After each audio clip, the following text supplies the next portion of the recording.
गर्मा गर्म नाश्ता तैयार है। एक कप चाय, दो बॉयल एग, एक पैनकेक। तो पैनकेक जरा मैं गर्म करते करते तो मैं लाया आलमंड स्प्रैड लाया, पर ਇਹ बेचारा टुट गया, शहीद हो गया, दो हिस्सों च हो गया। मैं क्या चलो कोई गल नहीं, मैंने अब्बू की गल याद आ गई। बचपन च जो साढ़े बिस्किट टुट जाता होंदा सी, कोई चीज़ खाण वाली, असीं कहना अब्बू जी ਇਹ टुट गई है। अब्बू जी ने कहना फिर की हो गया, टुट गई है तो ਤੁਸੀਂ ਤੋੜ ਕੇ ਹੀ ਤੇ ਖਾਣੀ ਸੀ। ਅਸੀਂ ਕਹਿੰਦੇ ਸਾ ਚਲੋ ਠੀਕ ਹੈ। ਅਤੇ ਅੱਜ ਅੱਬੂ ਫਿਰ ਯਾਦ ਆ ਗਏ ਸਵੇਰੇ ਸਵੇਰੇ ਵੀ ਤੋੜ ਕੇ ਹੀ ਤੇ ਖਾਣੀ ਹੈ ਨਾ, ਤੇ ਚਲੋ ਖਾ ਲੈਂਦੇ ਇਸ ਤਰ੍ਹਾਂ ਹੀ।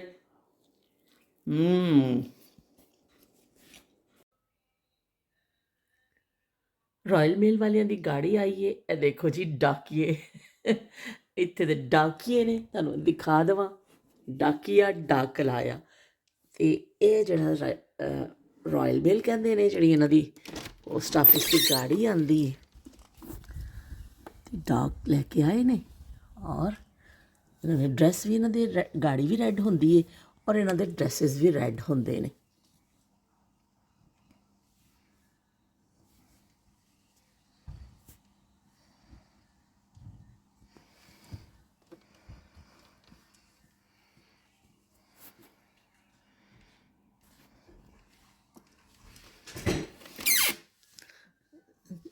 ਹੈਲੋ ਦੇਖੋ ਜੀ, ਇਹਨਾਂ ਨੇ ਸਾਡੇ ਘਰ ਵੀ ਡਾਕ ਪਾ ਦਿੱਤੀ ਹੈ, ਤੇ ਪੜੋਸੀਆਂ ਦੇ ਘਰ ਵੀ ਦੇ ਕੇ ਆਏ ਨੇ। ਇਹ ਦੇਖੋ ਇਹਨਾਂ ਦੀ ਇਹ ਯੂਨੀਫਾਰਮ ਹੈ, ਤੇ ਇਹਨਾਂ ਦੀ ਗਾੜੀ ਦਾ ਕਲਰ ਹੈ। ਡਾਕ ਪਾ ਕੇ ਨੇ, ਦੇਖੋ ਤੁਹਾਡੇ ਸਾਹਮਣੇ ਆਈ ਸੀ ਗਾੜੀ, ਔਰ ਇਹ ਲੈਟਰ ਆ ਗਏ ਨੇ ਜੀ ਵੀ ਸਾਡੇ।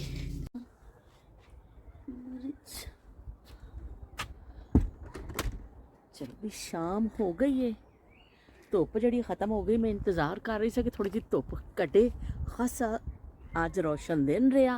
अज इन्नी तेज़ धुप सी कि बाहर निकलन का मैं सोच भी नहीं सकती सी कि अखां विच बड़ी पैंदी है, क्योंकि इत्थे धुप भी इन्नी खालिस है ना, क्योंकि माहौल साफ है इत्थे, ते बिल्कुल साफ माहौल, आलूदगी नहीं है। वो धुप इस तरह पैंदी है, तुहानूं साड़ के रख देंदी है। ओ हो बड़ी सोहनी कैटो ही नज़र आ गई है। तुहानूं दिखानी है, जे दौड़ ना जावे तो।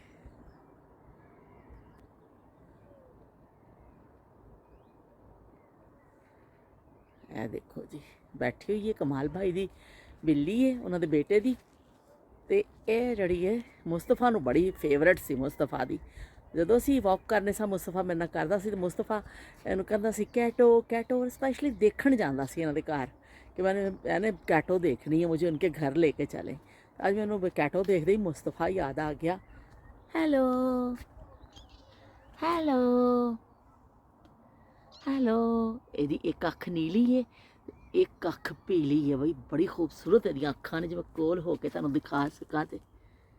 Hello hello hello Cato hello.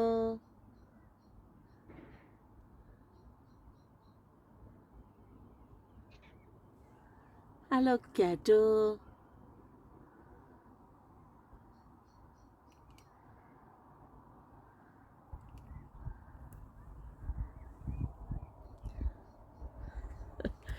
कैटो ने अपना रुख बदल लिया, ने क्या भैया तो ज़्यादा ही फ्री हो गई है।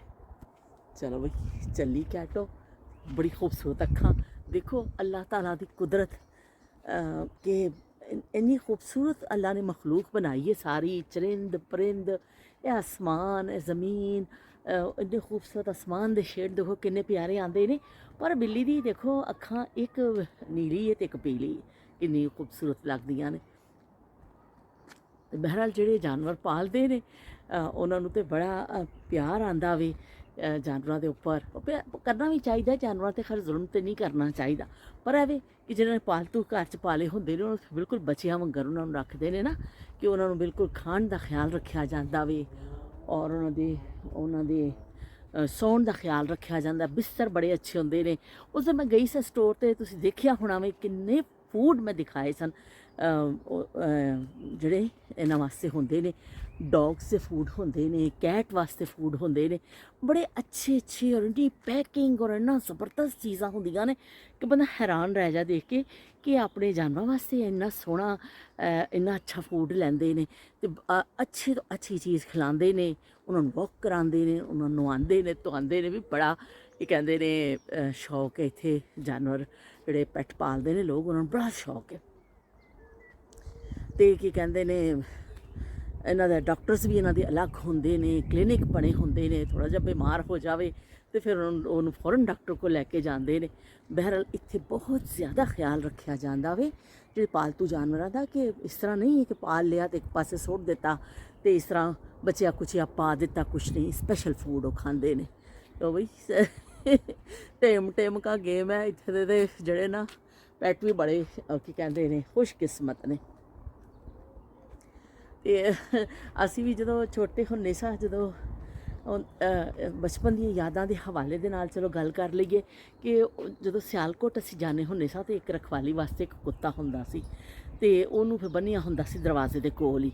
ਲੋਕ ਜ਼ਿਆਦਾਤਰ ਇਸ ਤਰ੍ਹਾਂ ਬੰਨ੍ਹਦੇ ਸਨ ਚਾਰ ਦੀਵਾਰੀ ਦੇ ਬਾਹਰ, ਜਾਂ ਕਿਤੇ ਮਾਲ ਵਾਲਾ ਹਾਤਾ ਜਿੱਥੇ ਹੁੰਦਾ ਸੀ ਕੁਝ, ਇੱਕ ਕੁੱਤਾ ਬੰਨ੍ਹ ਦਿੱਤਾ ਜਾਂਦਾ ਸੀ। ਫਿਰ ਉਹ ਕੋਈ ਚੋਰ ਚਕਾਰ ਨਾ ਆ ਜਾਏ, ਇਸ ਤੋਂ ਫਿਰ ਉਹ ਬੰਨ੍ਹਿਆ ਜਾਂਦਾ ਸੀ ਕਿ ਬਈ ਉਹ ਤੋਂ ਹਿਫਾਜ਼ਤ ਲਈ ਕਿ ਕੋਈ ਐਸਾ ਬੰਦਾ ਦੇਖਦੇ ਸਨ ਤਾਂ ਭੌਂਕਣਾ ਸ਼ੁਰੂ ਕਰ ਦਿੰਦੇ ਸਨ।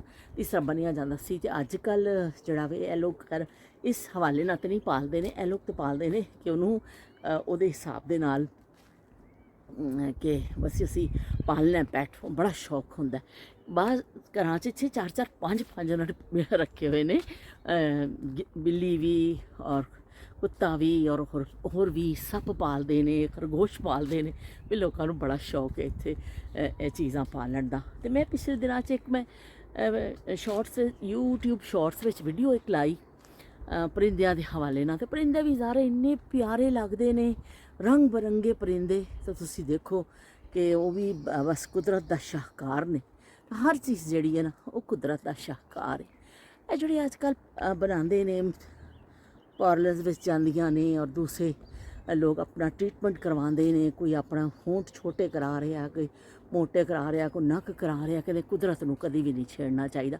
ਜੋ ਕੁਦਰਤ ਨੇ ਤੁਹਾਡੇ ਲਈ ਬਣਾ ਦਿੱਤਾ ਹੈ ਨਾ ਉਹ ਬੈਸਟ ਹੈ। ਬਸ ਜੇ ਕਰਲੀ ਵਾਲ ਬਣਾਤੇ ਨੇ ਉਹ ਵੀ ਬੈਸਟ ਨੇ, ਜੇ ਸਿੱਧੇ ਵਾਲ ਬਣਾ ਦਿੱਤੇ ਨੇ ਉਹ ਵੀ ਬੈਸਟ ਨੇ, ਮੋਟੀ ਨੱਕ ਬਣਾ ਦਿੱਤੀ ਹੈ ਉਹ ਵੀ ਬੈਸਟ ਹੈ। ਅਤੇ ਕੁਦਰਤ ਦੇ ਨਾਲ ਕਦੀ ਤੁਸੀਂ ਪੰਜਾ ਅਜ਼ਮਾਈ ਨਾ ਕਰੋ।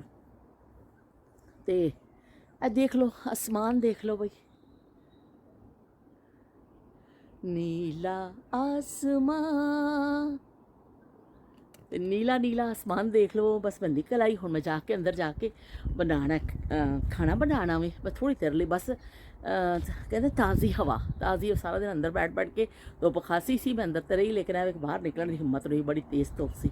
ਅਤੇ ਹੁਣ ਮੈਂ ਨਿਕਲੀ ਹਾਂ ਸਿਰਫ ਤਾਜ਼ੀ ਹਵਾ ਲੈਣ ਵਾਸਤੇ ਕਿ 2-4 ਚੰਗੇ ਸਾਹ ਲੈ ਲਈਏ। ਕੱਲ੍ਹ ਰਾਤੀ ਸਿਰ 'ਚ ਬੜੀ ਪੀੜ ਹੋਈ ਬਈ, ਯਕੀਨ ਮੰਨੋ ਇੰਨੀ ਸਿਰ 'ਚ ਦਰਦ ਕਿ ਮੇਰਾ ਬਹੁਤ ਜ਼ਿਆਦਾ ਦਰਦ ਹੋਈ। ਮੈਂ ਦਰਦ ਨਾਲ ਸੁਬਾਹ ਮੇਰੀ ਅੱਖ ਖੁੱਲ੍ਹੀ ਕਿ ਨੱਕ ਦੀ ਹੱਡੀ ਤੋਂ ਲੈ ਕੇ ਬਈ ਇੱਥੇ ਤੱਕ ਸਿਰ 'ਚ ਦਰਦ ਪਿਆ ਪੈਂਦਾ ਸੀ। ਅਤੇ ਮੈਂ ਫਿਰ ਉਹ ਗੋਲੀ ਵਾਲੀ ਖਾਧੀ ਨਾਸ਼ਤਾ ਖਾ ਕੇ।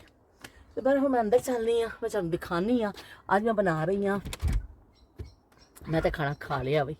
ਅਤੇ ਮੇਰੇ ਹਸਬੈਂਡ ਨੇ ਖਾਣਾ ਸੀ, ਉਹਨਾਂ ਨੇ ਕਿਹਾ ਕਿ ਮੈਨੂੰ ਤੁਸੀਂ ਬਣਾ ਕੇ ਦੇਵੋ ਆਲੂ ਅੰਡੇ ਦੀ ਭੁਜੀਆ, ਆਲੂ ਅੰਡੇ ਦੀ ਭਾਜੀ। ਅਤੇ ਅਸੀਂ ਬਣਾ ਰਹੇ ਹਾਂ ਹੁਣ ਆਲੂ ਅੰਡੇ ਦੀ ਭਾਜੀ। ਅਤੇ ਮੈਂ ਕੱਟ ਕੁੱਟ ਕੇ ਗਈ ਸੀ ਸਾਰਾ, ਮੈਂ ਕਿਹਾ ਤਾਜ਼ਾ ਬਣਾਵਾਂਗੀ ਕਿਉਂਕਿ ਉਹ ਖਾਂਦੇ ਨੇ 10 ਵਜੇ। ਅਤੇ ਇਹ ਦੇਖੋ ਜੀ, ਮੈਂ ਆਲੂ ਕੱਟ ਕੇ ਗਈ ਸਾਂ, ਇਹ ਮੈਂ ਪਿਆਜ਼ ਟਮਾਟਰ ਅਤੇ ਹਰੀ ਮਿਰਚ ਕੱਟ ਕੇ ਗਈ ਸਾਂ। ਅਤੇ ਹੁਣ ਅਸੀਂ ਪਕਾਵਾਂਗੇ ਆਲੂ ਅੰਡੇ ਦੀ ਭੁਜੀਆ ਬਣਾਵਾਂਗੇ, ਨਾਲ ਬਣਾਵਾਂਗੇ ਇੱਕ ਰੋਟੀ ਅਤੇ ਉਹਨਾਂ ਨੂੰ ਖਾਣਾ ਦੇਵਾਂਗੇ। ਅਤੇ ਫਿਰ ਮੈਂ ਉਦੋਂ ਤੱਕ ਮਗਰਿਬ ਦਾ ਟਾਈਮ ਹੋ ਜਾਣਾ, ਮਗਰਿਬ 'ਚ ਥੋੜ੍ਹਾ ਜਿਹਾ ਟਾਈਮ ਹੈਗਾ ਵੀ, ਅਤੇ ਫਿਰ ਮੈਂ ਮਗਰਿਬ ਪੜ੍ਹਾਂਗੀ। ਅਤੇ ਫਿਰ ਉਸ ਤੋਂ ਬਾਅਦ ਫਿਰ ਅਸੀਂ ਇਸ਼ਾ ਦਾ ਇੰਤਜ਼ਾਰ ਕਰਾਂਗੇ।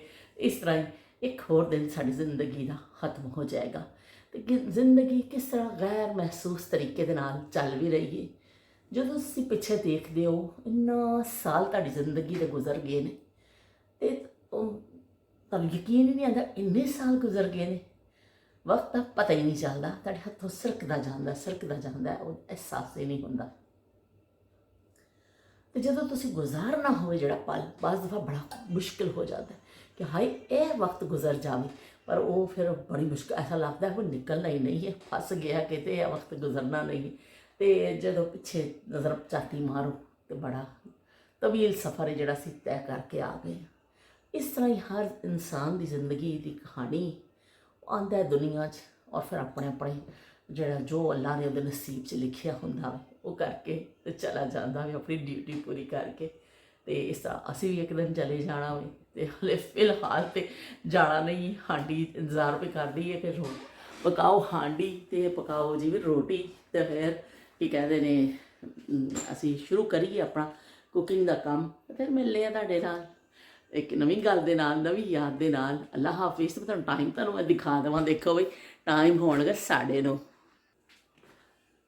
9:25 हुए हैं। हाले देखो मगरिब का टाइम नहीं होया, 10 तो बाद होना है। तो बस हुण मैं लगांगी हांडी पकावांगी, कोई 10 बजे खाना देना होवे तो बस वही उदों तक खाना फटाफट रेडी हो जाना होवे। ते अल्लाह हाफिज़ ते रब राखा।